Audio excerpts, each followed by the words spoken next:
Y'all ready to roll? Welcome to Beyond the Box. I'm Abby Alonzo, Anthony Ranaudo, and we have a very special guest with us. Finally, we've been trying to get you in here, but you work so much. We made it happen. Mr. Cade Beloso, 2023 national champion. Yeah, give him his respect. Come on. Thank you for having me. I appreciate y'all. I know you got a lot going on. You want to let everybody know what you're up to these days? Yeah, just, working a regular life, getting out of the fantasy land of college baseball. Other than that, just coaching and doing lessons, Shout out to my Traction 13U Canes. There we go. So other than that, just golfing and, hanging out. That's all I got. Golfing. How are the 13U Traction? Are you guys rolling? Team? We're rolling. We're getting a lot better. We're getting there. Have you guys won any tournaments yet? No. Second, third, and whatever, 30th. Okay. So that's all right. We're getting there. We're trending. Yeah. Trending in the right direction. 13-year-olds. How do they feel about having a national champion coach them? Do they get starstruck, or are they kind of over it? At first, yeah, but not anymore. Now it's just Coach Belly. Coach Belly. Yeah. That's awesome. Yeah. Fair enough. How'd you get into the coaching thing? I don't even know, to be honest. I think Cressy just reached out after the World Series and was like, hey, we have a 13U team that I think is pretty good if you want to, stay involved in coaching and not do it full time. So even though I feel like it's full time. You were just telling us before the show. Yeah, nonstop. Yeah. You're all over the place. Yeah. All right, well, before we dive into this, do want to shout out Don Juan for hosting us every midweek baseball game. We've got a little bit of a different setup. I think it looks pretty fire today. Yeah. I got my Don Juan cigar. Well, it's Bocock Brothers, and you can see it's the one that Dylan Cruz was smoking while he was holding the championship trophy. Were you also smoking that kind of cigar? I had about 4 of those that night. Yeah. 4? Yeah. You went through 4 cigars that night? It was awesome. Wow. That's what you do when you win, Abby. You smoke cigars. You just do whatever. Yeah, whatever the boys. There are no rules. Yeah, that's what no I rules. learned. Yeah, they're you're just down for whatever. Yep. We're going to talk about Omaha. We're going to talk about Omaha. But shout out to Don Juan for hosting us. We really appreciate being here every midweek baseball game. Very cool vibe if you haven't been here. The drinks are good. The food's good. The cigars are good. Come hang out with us during the week. And got to shout out St. Rock. I mean, we just have the laptop up right in the middle of the set. You can't see the bottle, but St. Rock Vodka, 7-3 Distilling, our sponsors. Couldn't do this without them. Again, part of the proceeds of each bottle go back to the Bayou Traditions Collective, which supports the LSU athletes that you guys love to watch on the field, on the court. So if you can't write a big boy check, this is the way to go. Get you some good vodka. The big boy check. Laughing, that was good. But that was good, yeah. No, you're right. Support how you can. You get to drink vodka and support the athletes. While you do it, you got to do something. Okay, so working all hours of the day. Did you guys see that? Yeah, I mean, if we have a 6:30 workout, he's there at 4. And there's no doubt about it. Preparation is crazy. The only thing he does outside of baseball is watch funny movies. So funny really? movies. He's a big funny movie guy. Yeah. How'd y'all find that one out? I would just drop in some because love Wedding Crashers and I love Anchorman. Oh my God. Those are my top 3 in like any those order, are like classic. 1A, 1B, 1C. I love it. Yeah. This is my guy. What about you guys? Wedding Crashers I'm not participating in this. Yeah. Wedding Crashers is number 1 probably for me. Dumb and Dumber is up there for me. That's a good one. And then we're going funny movie. Probably Old School. Old School's great. Anchorman's up there though too. I could probably go. There's just so many. There's so many ways you can go about it. Yeah. I don't know what it is. I feel like the actors nowadays is just a different vibe. The era of Vince Vaughn and Owen Wilson. Yeah, and all those guys, and Adam Sandler, all those guys. There was just this era of funny comedic actors. Dude, I dropped something the other day. I referred to Adam Sandler as the Sandman, and somebody was like, "What are you talking about?" I was like, "You kidding me? The Sandman?" They don't even know. I was There's like, no God. way. That's so crazy. Yeah. I feel like that's kind of baseball culture. Y'all are big movie. Is it because travel on the bus or what? Yeah, you definitely have a lot of free time with traveling. I used to watch movies on the bus all the time. Yeah. And that's what I mean for me. I told you, it was especially in the minor leagues. It was we knew a bus trip was going to be good. What DVDs were in the mix? You know what I'm saying? It was so and so's got the. I'm like, oh, this is going to be all right. I remember Nate Fury had a big old stack of movies for the bus rides, bro. That was the best. Yeah. See, that was it. If you had one of those little binder things, with the zipper. Last year I knew we were different. We were watching Entourage on bus rides. I'm like, this team's pretty special. How many times have you watched Entourage through? You think? How many times? 3, I think. I'm at least 3 too. It's so good. It's the best. Yeah. So good. Jay also loves Ari Gold. Oh, that's his favorite character. He embodies some Ari Gold. That's so great. Loves Ari Gold. Oh my God. Fun fact. That's About Jay Johnson. Yeah, that's awesome. Okay, that makes me like Jay even more too. He's the goat. That's so great. That's so great. I respect it. Yeah. I respect it. You got to play with guys like Dylan Cruz, Paul Skeens. Talk about what that experience was like and being on a team with guys like that. Yeah, I mean, it was really cool. Obviously at LSU you're gonna have the best players in the country, but just seeing how those, because granted everybody's good there, but there's a different level. Yeah. And those two are on a different level, obviously, and just seeing how they go about their business is really cool. Just seeing the work they put in every day, and then obviously when they get on the field they dominate, but you know why. It's not by accident that they're doing that. And then just being around them in the locker room, they're great guys to be around, and people that you want to talk to after you're done playing. So that's about them. They're awesome. That's awesome. Do you guys have like a group chat or anything still, like from the team? We have a group chat. It hadn't been popping off lately. No. Yeah. Y'all's pops off years later. Yeah, we do. It has died down though, because all my friends are married and kids, and like there's a lot of different priorities than there was back in the day. So, yeah, ours are a lot different. You're good. That's funny. But yeah, I mean, I still talk to the guys separately, and certain group chats from whatever previous years. But yeah, we definitely have one, and I'm assuming it'll get popping back in a couple years when everybody's gone. Absolutely, yeah, that's true. Yeah. Okay, so I was told about a story involving Paul Skeens in the locker room and ESPN and what you did. Bro. Yeah, that was funny. That was the absolute best thing that ever was on my podcast. Do you remember telling me that on my podcast? Yeah. I was like, I don't think I've ever really been in an interview or a podcast setting where I was like, I need a timeout. I was like, no fucking way. Like, this is unbelievable. Yeah. Okay, so for those people who don't know what we're talking about, can you rehash that story? Yeah, so Paul would always just come up to me and say like how much harder he worked than me. And we're at the field at the same times, blah, blah, blah. And he would do it to other guys that were there in early work too. So World Series, they do like a big old media day. You know that. First day, everybody's there at media practice, whatever. And they're like, tell me about a story about Dylan Cruz, about Paul Skeens. And I'm like, so I thought of this one immediately for Paul, but I was completely joking when I said it. And I was like, yeah, Paul just goes around the locker room telling everybody how much harder he works than them. So we're practicing at whatever, it's Nebraska something. I don't remember the exact name, but it's a really nice turf field right around the corner from Omaha. Yeah. And Paul comes up to me, he's like, hey man, I just want to let you know that my phone has like 9,000 notifications of everybody calling me a douchebag. But like, if you know Paul, he doesn't care what people think of him. So he was laughing about it. He's like, thanks a lot though. He's like, you got me. That's so good. And like, just the fact that they on the main but it was the main broadcast. I'm watching the game and I hear the announcer be like, yeah, Paul Skeens goes around telling everybody how much harder he works than everybody. I'm like, I had this kid sitting on my podcast. It was like impossible to pull things. He's just like a class act. He's like the nicest, most humble guy in the world. Yeah, exactly. Most humble dude. And then, asking Cade about it, I was like, tell me about that, dude. I was like, did he really do it? He's like, oh, no. He's like, no, he didn't do that. He's like, I made that up. I made it up. And I was like, stop. And I thought ESPN clearly knew I was joking, but dude, they were writing it down and they took it and ran with it. That's like, damn. So funny. That's unbelievable. Damn. I mean, obviously it didn't hurt him. We're good. Yeah, exactly. Yeah, but that's what I think is even more telling of who Paul Skeens is too, right? Dude's in the question to be #1 overall at that point in the season, right? And doesn't care to address it. Like, doesn't even be like, hey guys, just so you know, I didn't say that. Like, he just rolled with it and was like, you got me, Cade. Good. I'll get you next time. Like, no, he definitely. There's gonna be a time where he's gonna get me back. I don't know what he's gonna do, but he's gonna get me back. That's so great. That's what he said. He's like, I'm going to get you back for this. That's so good. Fair enough. Update on the game happening in Alex Box right now. It's top of 7. LSU leads 5-2 over Southeastern. 2 outs. So I also asked you this before we went on air. Jay Johnson in the pitching changes during midweek games, clearly slows the game down. Last week, oh my gosh, when they were playing Tech, it was moving slow as molasses. Yeah. What is the reason behind that? Did Jay do that with y'all? Like, is that I mean, it's definitely purposeful, just to always be in control of what we're doing. Okay. I mean, looking at a team like Southeastern, they want to play fast, right? They want to try to get you out of your groove.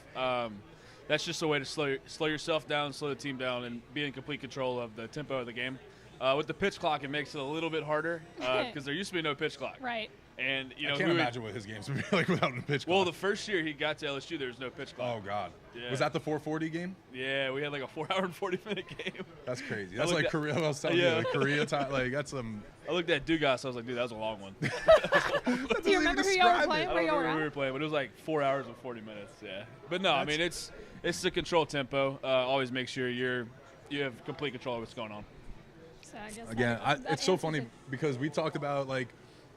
she asked me, what are some qualities of a Friday night starter that you would like to that you embodied, and I was like, one of the things was, especially as a starting pitcher, I'm trying to get my boys back in the dugout so they can swing, and it's like you want the game to go fast. I want my guys to be like Ranaudo's pitching. Now, granted, sometimes like if a pitcher has a long inning and maybe the first batter gets out quick, like he'll call a timeout. Yeah. Get the pitcher some breath. We don't want to, because that makes sense. Statistics show that you're likely to give up a run the next inning. You go back out there. So there's a couple games going on. That's also low field too if a batter swings at the first pitch after a long inning too. First bat. Yeah. I'm looking at the guy and being like, what are you doing? Like, you better hit it out the park, bro. Yeah. Like, absolutely smash that ball. Otherwise, I'm like, what are you doing? Yeah, there's no doubt about it. That's one of his pet peeves for sure. Yeah. I would imagine. People swinging on like a weak ground ball. Like, you're like, they always zoom. I mean, granted, I get to watch on TV. I know what he's saying or thinking. And the same thing with Chief, the hitting coach. Yeah, they'll show their reactions, and I'm like, yeah, I know what you're saying. And the batters know too. I mean, everybody knows. Like, it's funny. When you think of your time at Alex Box, are there any like big moments that you remember? I mean, I get chills thinking about it, but like, I feel like the last memory is the best. Just being with everybody on the field, celebrating, going to Omaha. Your family's there, your closest friends on the team, all the coaches' families, all the coaches' kids. So that's what I remember. There's a lot of great moments playing. A lot of home runs, that were cool to me, and I get to remember, watching them. We were talking about that on the podcast, like. LSU media does such a great job of capturing moments, and you said, I think you made a joke, you have to go find an old tape of y'all's 09 championship games. It's embarrassing. That's like, I'm like, that's what, like, people always ask, like, oh, what do you? I'm like, their stuff is everywhere. There's like, they have all kinds of documentation. I'm like, I have one on a scratch DVD. Bomb. Who was it? T-Bird, let's go, Travinski. Baby. Hayden, Did he pimp it? Poppy's back. Dude, we gotta see the pimp his job. Pimp job is They're elite. It's my favorite. He did the Manny Ramirez last year, and it's pretty good. It's so good, and like, he's a big leaguer, bro. How does he? And it's like literally like it's like designed in his swing. It's like he hits the ball. It. Yeah, he practices got it. Yeah, right. Yeah. You get to the finish. Yeah. Him and Jordan Thompson used to practice that last year, like just really? literally. Yeah, 100%. Here it is. Let's see what he did. See if we get it. It's gonna be something slight. Yep. Oh. Look at him there, big leaguer. Yep. There he is. Just Wait, the best. they for real practice like? Yeah. Getting to the finish. Yeah, absolutely. Yeah. That's not by accident. There's a lot of work that goes into that. He's the man. Yeah. He's having a great year this year so far. He's a really, really good player. Yeah. One of my best friends too. He's a great guy. That's awesome. Great guy. Good. We were talking, and I mean, he felt like he wasn't even doing good at the beginning of the year. He's hitting like 340. Yeah. A couple pumps, through 2 weeks. He's like, I'm not even doing good yet. And I was like, I can't wait to see it. Yeah. Can't wait to see it. Love to hear that. High standards for himself. That's awesome. Yeah. Yeah, he's unbelievable. So he's a Louisiana kid, growing up, wanted to play at LSU. Hayden's from Bossier, Shreveport area, can do both. Right. It just depends on who you are. So I think he embodies that as well. Obviously, he's a fearless player. Like, nothing's going to scare Hayden, or a team's not going to scare him. So I think it gives off a vibe of confidence to everybody else around him. Yep. And he's a good clubhouse guy. I mean, that's another part of a good leader. You have to be good in the clubhouse. Yeah. I was in 09, and it started in 08, really. Like, we had the 23-game win streak. I was like, a lot of the new guys were freshmen, right? Me, DJ LeMahieu, Leon grew up in Louisiana, so he had a little bit of the history, but guys that were asked, Micah Gibbs, like guys that were big part of the team in 09, but in 08, these guys kind of took us under their wings. Nick Pontiff, Buzzy Hayden, and Chris McGee. Those are the three dudes that I remember. Even like guys like Ryan Bird, too, with the pitchers, and guys that maybe didn't contribute a ton on the field. They definitely did when they got their chances and stuff, but it was more like they were on the team to make sure that they carried that LSU culture, and that kind of stuff. And that was the biggest thing, especially a kid from Jersey. Like, I grew up wanting to play shortstop for the New York Yankees, like college baseball was a cool idea, but it was like, all right, I want to play for the Yankees, Whereas you guys, this is what you guys live for when you guys grow up in Louisiana and you guys come here and that kind of stuff. So it was me how to love LSU and embrace that role and that kind of stuff. So those were the guys for me in my year. No doubt. Not necessarily like, obviously the guys that were on the field and stuff too, but those guys from a leadership standpoint were, priceless, I guess you could say, Yeah. And Maneri knew that too. He embraced it and like loved them doing everything that they did, and absolute leaders. It was awesome. We wouldn't have won a national championship without those guys. Yeah. Right. Who were some of those guys on your teams throughout the years? Maybe not right in the spotlight, but kind of held things together. Glue guys. I mean, I got to throw myself in there. Yeah. I love to call myself a glue guy. Dugas, same way. I mean, the kid literally, if you cut him open, he's bleeding purple and gold. Yeah. Helmers, same way. Guy's a glue guy. Oh, that's a great T, one. Yeah. to the T. Guys in the past years, you know, your Matthew Becks, Drew Bianco's a glue guy, even though he's not from Louisiana. His dad played at LSU. Exactly. He understands. Clay Moffitt's, right? Clay unbelievable. Moffitt. One of my favorite teammates of all. I wish I could have played with Clay for 18 years. Like one of the best people of all time. But I mean, guys like that, Braden Joubert, Alex Milazzo. Yeah. You know, it just, and I think I heard T-Bob say this in a documentary, like you have to have guys that just, they're cut from a different cloth in Louisiana. People in Louisiana are different. Absolutely. Like, you said you grew up wanting to, you know, be shortstop for the Yankees. Like, I didn't think about pro ball until I was a freshman in college. Right. That didn't even cross my mind. Great, yeah. Like, I just wanted to be an All-American for LSU and win a national championship. You know, and it just means, I think it just means a little something different, you know, and I know Jay definitely sees that, and he didn't understand it at first. He's like, Louisiana people, and he pulls me aside, Louisiana people are just different. I'm like, yeah. It really is. I mean, you just find a way to get things done, you know, and it means more when you finally have that Tigers across your chest. And, you know, that was one of the first things I noticed when I was a freshman. Just like, you know, you start meeting all the guys on the team, the freshmen. We had a huge incoming class that year because it was Maneri's first recruiting class. So it was, you know, a lot of new faces and stuff, but that was it. Like, there was so much pride with these guys, and I was like, you know, like a couple of the out-of-staters were talking about like the draft experience, things like that, and it was just like, oh, like you guys weren't thinking about any other schools, like you didn't want to go somewhere else, like, you know. And I was just like, LSU was like my third, you know, like when I came on campus, I knew I didn't want to be anywhere else, but it was like never really was like, that would be cool, I guess, but it was. And it was so crazy just to hear the different experiences and the viewpoints and stuff. And I remember Nolan's recruiting message to me. He's like, dude, like, look, I don't got to give you the whole spiel. You know it. He's like, do you want to be here or not? I was like, yes, sir. He's like, all right, we can. I remember we were sitting in the Champions Club for like 10 seconds. No. He's like, all right, let's make it happen. I was like, all right, yes, sir. I'm here. When did you commit? I committed. I was originally committed to Tulane, and I decommitted. And then I remember that. Stuff happened. And then Nolan picked up the phone like literally 30 minutes after that happened. Said, hey, we're going to talk in like a week. Wanted to wait a week. Talked. And then literally I think it was the summer going into my senior year. Oh, my God. So you committed – when did you commit to Tulane? It was early. I don't remember the exact time frame, but it was pretty early. I got a nice little scholarship from Tulane. Wow. I always think about how crazy life, you know, things would be different. Like, I know, bro. And then when I reopened my commitment, it was between LSU and Mississippi State. Oh my God. Yeah, and then I couldn't imagine myself in Starkville, Mississippi. I do remember you telling me that on the podcast. You were thinking about Mississippi State. And Andy was on me heavy, bro. Yeah. And I was like, dang, this is a tough decision. And I look back, and my dad was like, Are you serious? Like, this is a tough decision? I'm like, you know what? Like, you're right. You're right, yeah. I called Andy. He was all sad, but he was like, I get it. Like, it was a no-brainer for me. Absolutely. Okay. I love hearing stories like that. Funny. We got some questions in the chat. Come on. So Trinity, shout out Trinity. If there was one thing you could change about your time at LSU, what would it be? Nothing. Not jack shit. Not a singer. I think like for me, like there's a lot of highs. There's a good bit of lows to go along with that. Yeah. But like you can't appreciate the highs if you haven't been at the bottom before. Absolutely. And I think that was really cool. What just happened? What is this? I'm word? not sure. Did Hot you say- rods. Wait, don't get there yet. Hold on. He knows what's good. Okay. Sorry. But yeah, like I think you can't appreciate the success if you haven't been at rock bottom before. Yeah. And for me, like it's like a summary of my career. Like, you know, freshman had a great year, sophomore had a great year until COVID happened. We go back down. Junior year was at like one of the lowest points we've talked about in my life. Yep. Senior year, go back up, blow on my knee. We're right back down. And then obviously my fifth year, like I was at a peak. But yeah, I would not change a single thing. You know, the people I've met, relationships formed, obviously winning a national championship. Yeah. All that, I would not change a single thing. I think back all the time, I wouldn't do it. I would do it over again 10 times for sure. I got to meet my wife, actually, you know, as well. I got to throw that in there. Yeah, definitely. Shout out Caroline. Definitely important. Shop Silves, right? Shop Silves. We gotta plug Come Shop on. Silves. She's killing it. She's got an online boutique. The clothes are precious.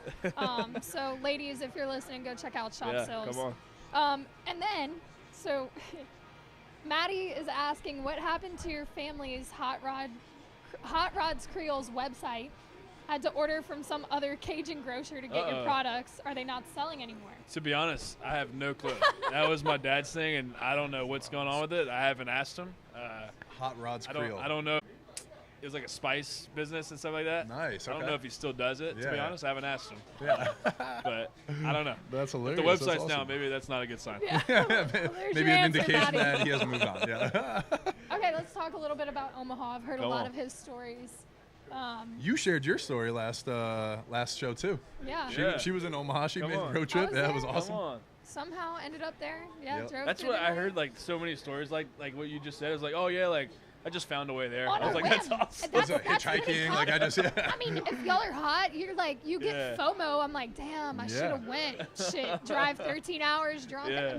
Don't drive drunk. Oh my God, I rode drunk in the car to Omaha though. Yeah, but talk about some of your. Yeah, it wasn't. Let me preface that I was not driving. Anyway, talk about your experience there. Some of your favorite memories. Maybe some hotel stories or stuff that people don't know happened there. There's a lot. PG. That was a 2 week. Hotel stories, maybe keep it to the celebrations. And man's married. I'm just No, it was great. I would say just walking and seeing the field for the first time was cool. Obviously, it's different than Rosenblatt, which I grew up watching and stuff like that. But the park is so unique just to take in, and Jay even said that. He's like, look, like we're gonna go walk around, just see it, take it in, and then you're gonna flip a switch and it's ready to compete time. But yeah, just being there, that's your goal at the beginning of the year, right? It's like, oh, we're gonna win a national championship. How are we gonna do it? Yeah. You have to get there first, absolutely. right? You First gotta get step, there. yeah. That's the first step. You gotta get there. So yeah, I remember my first impression was this is really sick. That was everybody felt like they were just saw Alex Box for the first time. They were just like, oh, this is crazy. Yep. I'm trying to think like story wise. Where did you guys celebrate? Was it the same? I'm trying to. Rocca's? Yeah, that's it. Yeah, we were okay. there. Yep.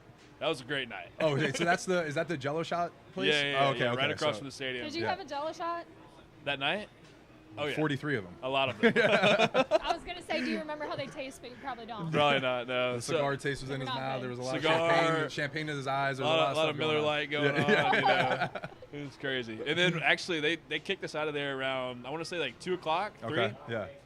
We went back to our team like little meeting room and hung out till like the next morning. The next day. Yeah. I remember I didn't go to sleep that night. And I remember texting my grandma back at like 5 in the morning. She was like, "Congrats, I love you." I was like, "Love you too, Mom." She's like, "What are you doing up?" I was like, "I haven't gone to bed." Yeah, I haven't gone to sleep. What are you talking about? Yeah. I finally, stumble into the shower, get dressed, whatever. And You guys are leaving the next day too? We're leaving the next morning. Like I want to say at like noon. So Yeah. he had some feel. He's like, all right, we'll leave at noon. Right. I know we're gonna celebrate.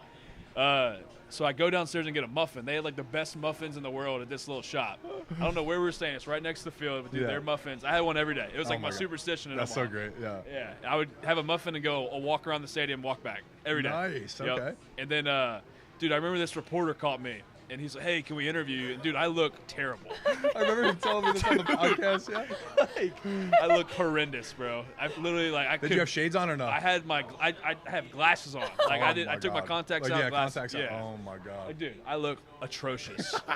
And he's interviewing me, and I'm just like staring at him. Like I obviously reek still. Like, and my Can brother you repeat the texted. question, sir? I was like, "Yeah, the team's really good. We feel great."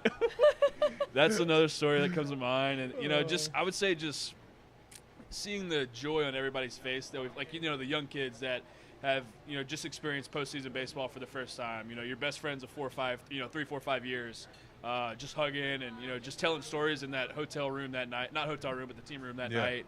And it was just awesome. I'll remember that.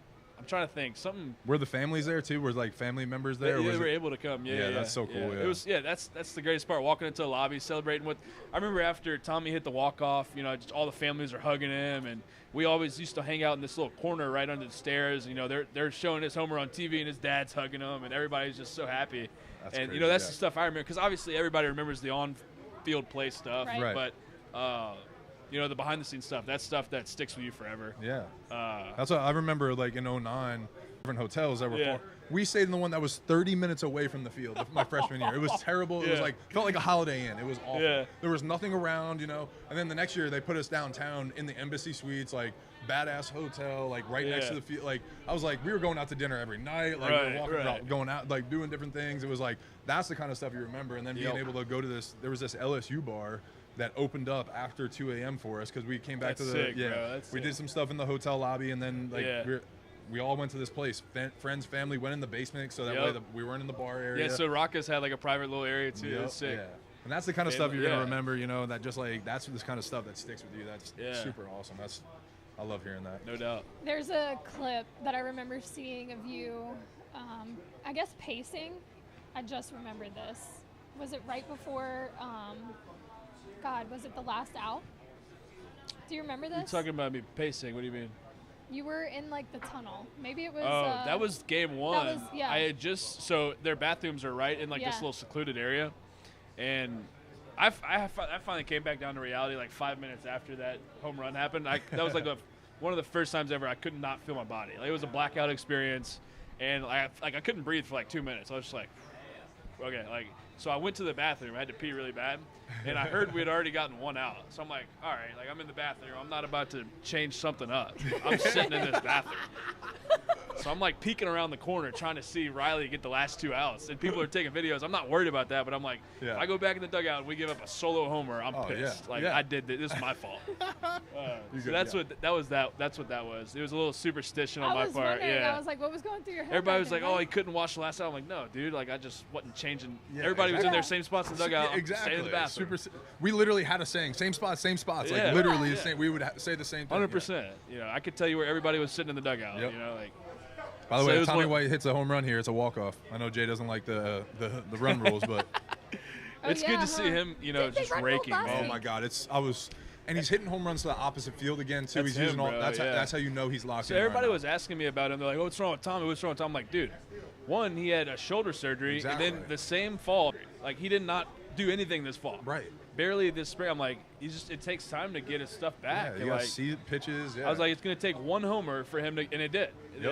He yanked a pull side homer. It was a missile, and then he's vintage Tommy White again. He hit one today. You saw his home run today? Yeah. Yeah. I mean, dude, I've never seen a guy just literally flick his wrist and hit a ball 113 the other way. It's unbelievable. A homer. I'm like, it's unbelievable. Yeah. He's so good, bro. Yeah. He's so funny too. Is he? He's funny. He is.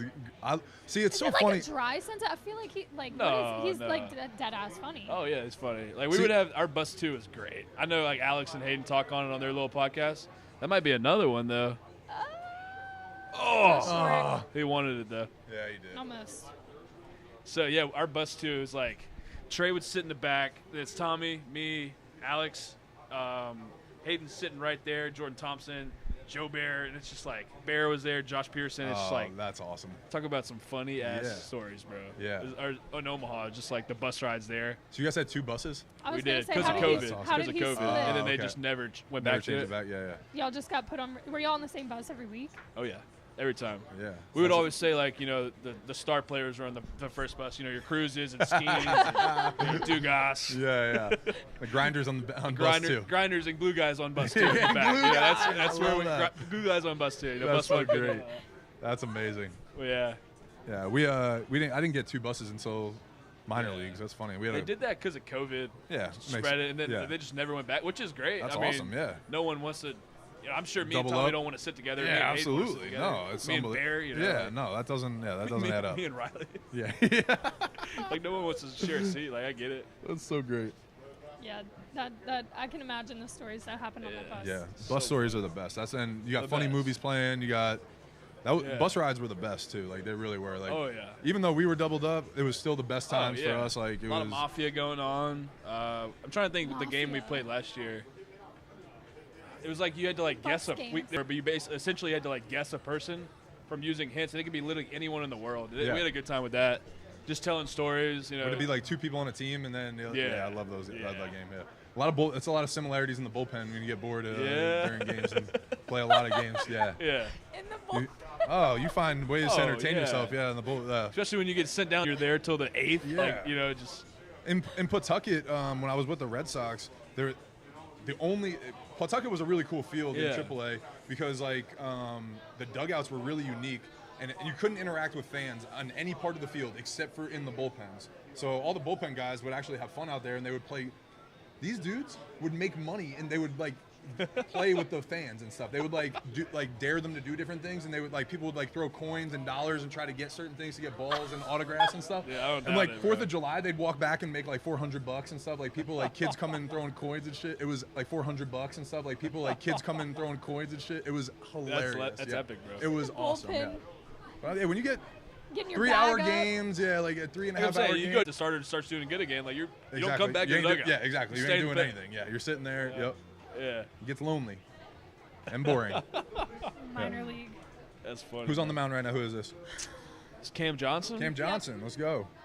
Top of 8, 8-2. LSU's up. Just had the bases loaded. Tommy almost went yard. Big Al. Let's again. go, baby.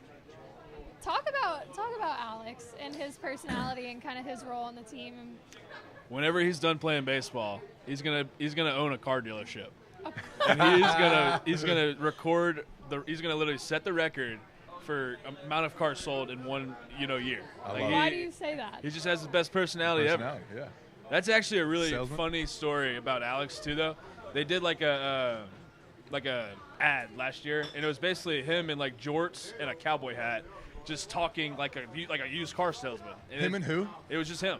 Him He was the only one that did it. Shorts. Oh, But they my didn't God. post it because it got explicit. But it's funny, bro. But love I it. mean, yeah, he's the man. Obviously, his play speaks for itself. But the type of dude he is, he's a really good guy. He's a guy that you can rely on any situation. Really funny. Talk about like he's just a comedian. Yeah. Yeah, I love can't Milazzo. can't say enough good things. I feel like he's been there forever because when I was Yep. like training with Jaden too, he was Yeah, he was catching he'd be catching my bullpens and stuff too. Like It's his 5th year. He used to Yeah. make fun of me for being a 5th year. I was like, Now look. "You don't think you're coming back next year and being a 5th year, buddy? Yeah. You don't think?" He's like, "Dude, don't say that." I was like, "You're coming back." you're coming back. Sure enough. What did he actually do? He fractured a shin, right? In Yeah. the championship Yeah, game, yeah. right? Yeah. Yeah, that was pretty gnarly. Yeah. That was, God, here we was go. gross to see, bro. What is this? Why are we already having a one else? I love it, bro. Slow Moff, down. let's go, baby. I love this kid. You're high on him, yeah. This is my guy. Yeah. Aiden Moffitt. He obviously struggles with some command sometimes, but the raw stuff is there. What do you see for his development and what he needs to do? Bro, I mean, like you said, the stuff is there. Yeah. It's just when he's Putting in it the zone, together. bro, he's disgusting. Yeah. He's gonna run that fastball You're up good, to you're good. 100 with a good slider. And I mean, as a bullpen, late inning, like a closer type role, it's pretty special, bro. Yeah, absolutely. But yeah, I mean, he's a really, really, really nice kid. Works He's a very hard. Sophomore this year, right? He's He a was sophomore freshman this last year. Yeah. Very nice kid. Very, works very hard, and I hope he does really well, man. Me too. Yeah. I always like when the good guys do good. Yeah, awesome. absolutely. Yeah, no, he's been one of my favorite guys to watch this year. Like I said, obviously he's got to work on the command a little bit, but I could see him being an integral part of that staff if he can develop that and figure out how to get ahead of guys and throw strikes. It's a quick arm, man. It's very quick. We talk a lot about the pitching, obviously. But can you talk about this year's offense and Yeah. what, Jay said at the beginning of the season, don't expect a lot of bombs. You've seen Jared Jones and Tommy White go off that way, but how this offense is obviously very different from last year's and what fans should be looking at as being kind of like the strong points of the offense this year. I mean, yeah, you could say it's different, and OPS is a big stat for him. Want to get guys on anyway, walks, hit by pitches, and we want to drive the ball in the gaps. I think that's a good blueprint for any offense, and I think that's what they're trying to get at this year. A big thing for him is also swinging at strikes and taking balls. Obviously, it sounds very cliche, but it's a big thing. Controlling the runway, as LSU calls it, the mound. But yeah, getting your pitch, not necessarily the pitcher's pitch. So it's been cool to see that. What about so the last couple? Obviously they have dropped their first 2 series in SEC play. Yeah. There's been some losses that could have been wins if they just finished out innings. Mississippi State had some great 2-out hits. That kind of stuff. So I don't know. I didn't play under Jay, but again, I played baseball for a long time in my life. Right. Been on some radio shows after these series and stuff. People just asking me questions, and I was just kind of guessing of what he would be working on. What kind of stuff would he be going back to the drawing board with you guys as a team on those Mondays after the weekend series, if you had to guess? Okay, Siri, stop yelling at me. Are you talking about the tight games or the ones that kind of got away from us a little bit? I would say the tight games, right? So even this Florida game on Saturday, that changes a series so much when you have 2 outs in the 9th and they tie it in the 9th and come back in the 11th and then beat us again on Sunday. So. Oh, they just hit a homer. Oh boy. It's all good. I'm trying to think. I would just say he would. It just comes back to approach. I'm sure he wasn't thrilled that we only scored 4 runs. he's an offensive-minded guy, so he's Sure. always going to take the blame offense. Yeah. He's like, we could have done better on offense, which I respect, and I know that hitters feel the same way. Granted, the pitching's tough in this league, but, you got to find a way to score more than 4. Yeah. I'm sure there's some pitches that, Yetsky maybe not wanted to call. Maybe he didn't want to call a curveball there, a fastball there. And it's easy to nitpick when you lose a game, but, when you win it. Yeah. I would just say, the quality at bats for him, it was the most important for Jay. So he's always going to go back and find a way to take more quality at bats through the whole game. Get the starter out maybe a couple pitches earlier, get to the pen earlier, stuff like that. I tell people all the time, we as LSU fans, people love to panic and stuff, and I'm like you said from the beginning, I was like, we have in our rotation, we have 2 guys that transferred here, right? Like just embracing culture and understanding how certain coaches want to coach. We have a new pitch, all this kind of stuff is completely different, right? So I think people need to chill out on some of the stuff. It's just literally letting these guys get some reps and figure out what our coaches, do, what the LSU culture is, and that kind of stuff too. So, I was when I was playing, I never really went on social media to see any of that stuff. Yeah. Dude, they hit the panic button in the 3rd inning. I'm like, guys, what do we still have 6 more to play. We were at Modesto the weekend after the Mississippi State team. People were like, we're lucky if we make a regional. I'm like, hey, guys, pump them. Guys, we're the number 5 team in the country still. Pump okay. it. Yeah, we're in the SEC. There's 10 of the teams in the top 25 are in the SEC. Yeah. Relax. We're good. Yeah, we play in a tough conference. I don't think anyone realizes that. Yeah. And, I love the passion. Right. But, it's hard. It's really, and, most people don't really understand what it takes to win a college baseball game, let alone an SEC baseball game. A lot of stuff has to happen for you to win. A lot of skill and even some luck has to happen. But yeah, it's crazy to see people panic about that stuff. I think we're fine. You just said before the show, Florida lost to Florida State 14-3. Yeah, they're now 3 and 5 in midweek. Midweek, They show up and just grind on the weekends. Yeah. Which that's a cool strategy. Yeah, it's a cool strategy. Well, that's what I looked at the record coming in. They were 12-8 against us, and I'm like, they're number 6 in the country. I'm like, and then you look and they beat A&M. It's like then they come here and beat us. I'm like, all right, these guys are a good for real. team. Yeah, they know when to turn it on. That's it. I respect it. Yeah, exactly. Yeah. So if you lose the midweeks, you better win on the weekends. I'll say that. Better, yeah. You're really just getting a taste of LSU fan social media now, huh? Yeah, and it's just you hear about it as a player, but you don't fully see it. I love Twitter. It's my favorite app in the world. It's hilarious. But, dude, I don't want to go on Twitter and see people bashing whoever or complaining about Jay. I saw a tweet the other day that said we needed to fire Jay. I'm like, are you kidding me? He just won the national. We just won the national championship. Yeah. And he is, like you said, the best coach in the country. Why do we need to fire him? Yeah, don't need to fire him, actually. That would hurt us more than anything. Yeah. People that's what I said. It just goes back to most people not knowing what it takes to win at that level. And they're spoiled here too. We've had some really good teams 100%. And players, So and then I would say across all sports I was too. Say, it doesn't even go just for baseball. That's we're really spoiled. Yeah, basketball just won, gymnastics just won the championship, football won a couple years back, track wins every year. It's a spoiledness. I think. It's a good thing to have. Yeah, exactly. No doubt. Yeah. But creates these expectations that are lofty and crazy sometimes. Settle down. We're not going to win the national championship every year. I promise. I promise. Yeah. It's not going to happen. Yeah. It's never happened. You can go back to back. The chance of a three-peat are about 0. Yeah. And going back to back is one of the hardest things to do in sports too, right? Just that championship hangover. The last team to do it was wasn't it South Carolina? I think so. Yeah. That's the only, and I can't even remember. You're good. You can go. Yeah. You're fine. I can't even remember before that who, you know what I'm saying? Yeah. Again, it's tough, so man. hard. Yeah. And now baseball is better than ever with the portal and NIL, and it's turned into a beast. Got some really good teams out there. Yeah.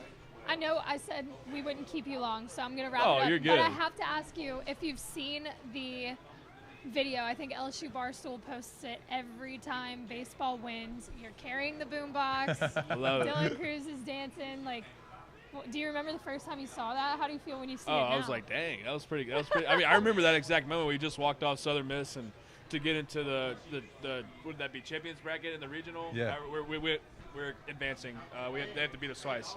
But yeah, everybody was so happy, you know. And I just had knee surgery, so I'm the last one out there, and I just start doing it with one knee. Like I barely had an ACL in that video, and Jordan's doing this, and it was sick, man. And that's like going back to the moments you're talking about. Everybody, like, you just remember everybody being happy, and you can like feel it.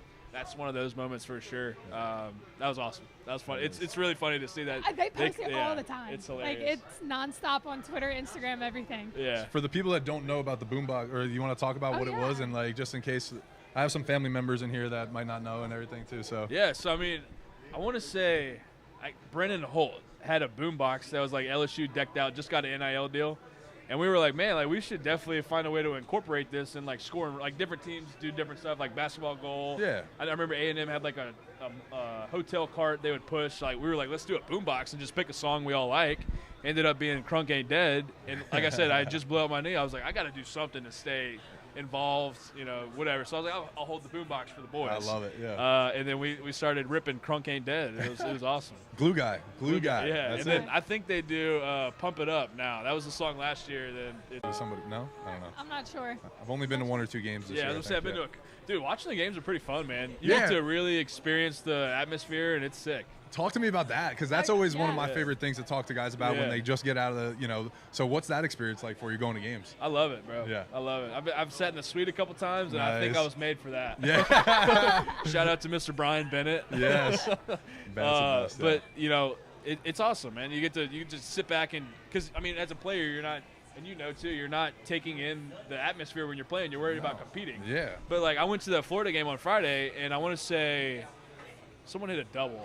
I want to say it was Hayden hit a double to like score a couple runs or something like that. Dude, the place was literally shaking. I was like, this is sick. It's unbelievable. As an alum and obviously a lifetime fan, I'm like, this is cool. It's a cool experience, man. Completely different perspective. Yeah. It makes you appreciate. Yeah, 100%. Like, I mean, I remember when I could feel it shaking. Now, like, I can like just look around. And I'm like, you see little kids jumping up and down. I'm like, this is cool, man. It's got to be pretty cool too.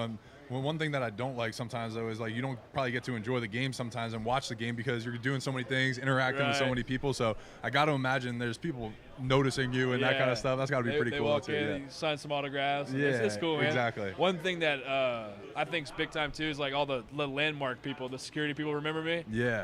That makes me happy to know, like, you know, we were cool during my time there, and you know, one of my wife's favorite landmark ladies always takes a picture with us, Miss Carolyn, so she's sweet. Yeah. Shout out Miss Carolyn. Yeah, shout out Miss Carolyn. So yeah, that's the stuff that's cool. You know, get to, you know, and you see, you know, your Ivan Cabreras, and you know all the, you know, the alums that you've gotten close with, or not the alums, the booster, and, you know. What do they call them? Gold. What is it? Coaches committee. Coaches committee people. You see all the ones you've gotten close with over the years. The Guitros. I go over to Guitros, bro. I go to Miss Janice and Mr. Billy's suite every time I'm up there. Like I just have to go say hello, sit down for an inning or two. Like that dinner at his house is the best night of the year. I literally have not gone to it yet. I don't know how I like. And now I'm like, all right, now I'm starting to get FOMO about it. I had an invitation this year, but I found out like last minute on like Saturday morning, and I'm like, and so Miss Janice is like, you're never missing another one. I'm like, all right, good, thank you. Dude, they do a spread, bro. I heard it's awesome. Cooler full of steaks. And, you know, just as I heard the steaks are unbelievable. Yeah, they do it right. Yeah. So it's a good time. The Janices, I mean, the Guitros don't do too many things wrong. Like they do pretty much everything right. Right. They know how to live. Yeah. They're awesome. 100%. Yeah. They're great people. Yep. We got one more question for you. What was your walkout song and why did you pick it? I remember Jordan Thompson showed me the song, "Love Tonight" by Shoes. I don't know. I thought it was cool, and I played it over the speakers one day on like an off day, and I was like, "Damn, this could work. Yeah, you know, this is pretty cool." Awesome. Yeah. And a lot of people don't understand this, but a walk-up song is not for you; it's for the fans. Yeah. 100%. Like, you got to do something that the fans get, you know, involved with. Yeah. You know, I thought it was groovy, and you know, Jordan was like, "Bro, you got to do this. You got to do this." I was like, "All right, I'll do it." That's and then awesome. I didn't get a chance to use it because I blew out my knee, and I was like, "I got to return it," and it worked. Yeah. That's awesome. I love that. We've kept you way longer than we told you we were going to keep you. All but we do appreciate you hanging out. It is late. Thank you guys for having me. Storytelling, for sure. Come on. It was great. Where are you doing lessons and stuff? So if people want to contact you or anything too. D-Bat, Baton Rouge off Highland by Blue Bayou. And then come find me at Traction, man. That's on the weekends and Tuesday, Thursdays. Yeah, awesome. Come on. Golly. Yep. All right, Cade. Well, appreciate you, man. Yeah, absolutely. Thank you all. We're going to ride this out and watch the end of the game. But, yeah, thank you, dude. Appreciate you. Tell Caroline I said You're the hi. man, dude. Appreciate you. We'll be in touch soon. No? The keys? Need those. Yeah. Let's go. Yeah. Thank you again, bro. Appreciate you. Yep.